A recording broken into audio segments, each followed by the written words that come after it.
Welcome to the Learning Pines YouTube. We hope this video helps. In this video, I will explain how to play Brawl Stars on your Meta Quest 3.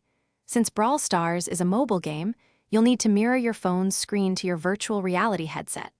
This process involves using your phone's built-in casting features or a third-party application. Ensure both your phone and your Quest 3 are connected to the same stable Wi-Fi network for the best performance. We'll walk through each step to get you gaming in no time. To begin, open the screen mirroring or cast option on your mobile device. Many Android phones have this feature readily available in their quick settings, often labeled Smart View or Cast. For Apple devices, you might use AirPlay or a dedicated app. Once activated, your phone will search for available devices.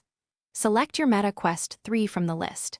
This establishes the connection, sending your phone's display directly to your virtual environment. Now, put on your Meta Quest 3 headset. Within the Quest environment, navigate to the sharing or casting section in your quick settings or universal menu. You should see your phone's mirrored screen appear as a large, virtual display.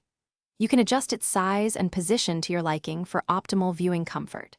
Be mindful that some latency might occur, so a strong 5 GHz Wi-Fi connection is highly recommended for a smoother experience. For an even better gaming experience, consider connecting a Bluetooth game controller to your mobile phone. This allows for more precise control in Brawl Stars than relying solely on touch input on your mirrored screen. Also, ensure your Wi-Fi signal is robust and consistent to minimize any lag or visual stuttering. Adjusting the virtual screen's distance and curvature within your Quest 3 can also enhance immersion and reduce eye strain during longer play sessions. Thanks for watching. Consider subscribing if we helped you.